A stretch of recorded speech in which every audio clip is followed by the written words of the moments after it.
বিশ্বের বাঘা বাঘা তারকা, খেলোয়াড় আর বিশ্ব নেতাদের টেক্কা দিয়ে এবার ফেসবুকের শীর্ষ 100 কন্টেন্ট নির্মাতার তালিকায় জায়গা করে নিলেন বিএনপির চেয়ারম্যান নেতা তারেক রহমান। শুধু জায়গা করে নেওয়াই নয়, জনপ্রিয়তায় তিনি পেছনে ফেলেছেন বিশ্বের সবচেয়ে ক্ষমতাধর দেশের প্রেসিডেন্ট ডোনাল্ড ট্রাম্পকেও। আন্তর্জাতিক বিশ্লেষণী সংস্থা সোশ্যাল ব্লেড এর সবশেষ তালিকায় উঠে এসেছে এই চমকপ্রদ তথ্য। বিস্তারিত আল মুহাইমিনুল খানের রিপোর্টে। এখন শুধু হবে কাজ, কাজ এবং কাজের কথা। সবার আগে বাংলাদেশ, করব কাজ, গড়ব দেশ। রাজনীতির মাঠ থেকে ভার্চুয়াল জগৎ, সবখানেই এখন আলোচনার তুঙ্গে একটি নাম, তারেক রহমান। আন্তর্জাতিক social media analytics website social ব্লেডের সদ্য প্রকাশিত তালিকায় বিশ্বের হাজারো ইনফ্লুয়েন্সারকে পেছনে ফেলে 63 নম্বরে উঠে এসেছেন তিনি। সবচেয়ে বড় চমক হলো এই তালিকায় তিনি ছাড়িয়ে গেছেন খোদ যুক্তরাষ্ট্রের প্রেসিডেন্ট ডোনাল্ড ট্রাম্পকেও, যেখানে বিশ্ব নেতা ট্রাম্পের অবস্থান 67, সেখানে তারেক রহমান দাপটের সাথে অবস্থান করছেন 63 নম্বরে। কিন্তু কিভাবে এলো এই অভাবনীয় সাফল্য? সোশ্যাল ব্লেড বলছে এই র্যাঙ্কিং কেবল তারেক রহমানের নিজের পোস্টের উপর ভিত্তি করে নয়, বরং তাকে ঘিরে ফেসবুকে বিশ্বজুড়ে তৈরি হওয়া বিপুল কন্টেন্ট, আলোচনা, শেয়ার এবং কোটি মানুষের রিয়াকশনই তাকে এই উচ্চতায় নিয়ে গেছে। অর্থাৎ তিনি শুধু পোস্ট দাতা নন, তিনি নিজেই এখন এক বিশাল কন্টেন্ট।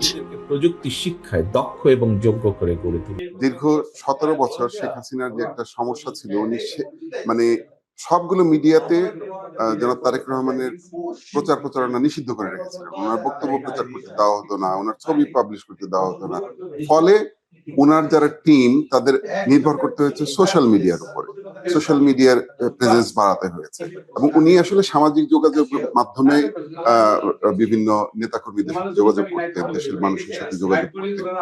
এইটার সুফল হচ্ছে এখন আমরা পেতে শুরু করেছি। তরুণরা বলছেন এটি কেবল একটি পরিসংখ্যান নয়, এটি বিশ্বজুড়ে তারেক রহমানকে ঘিরে মানুষের আকাশচুম্বী আগ্রহের প্রমাণ। দীর্ঘদিন প্রবাসে থেকেও বাংলাদেশের রাজনীতিতে তার প্রভাব এবং তাকে নিয়ে চলমান আলোচনার ঝড়ই প্রতিফলিত হয়েছে এই তালিকায়। দল, মত, ধর্ম, বর্ণ, আসলে জেনজি কি পছন্দ করে, কোন স্টাইলে তারা কথা পছন্দ করে, ইয়াংরা কোন ধরনের কথা পছন্দ করে, আমাদের সেই শব্দগুলো অ্যাক্টিং চেয়ারম্যান তৎকালীন যখন উনি ছিলেন, উনি সেগুলো চয়েস করার ব্যবস্থা করেছেন।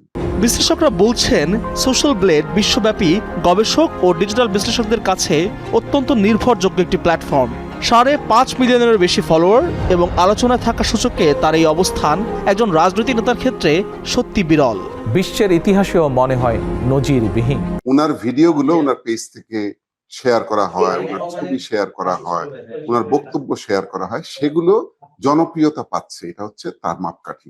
সাধারণত রাজনীতিবিদদের বক্তব্য এত বেশি ট্রেন্ড হয় না, যেটা ওনার ক্ষেত্রে হচ্ছে। সাধারণ মানুষের মতে তারেক রহমানের এমন শক্ত অবস্থান প্রমাণ করে দেশের গণ্ডি পেরিয়ে আন্তর্জাতিক পরিমণ্ডলেও তাকে নিয়ে কৌতূহল এখন তুঙ্গে।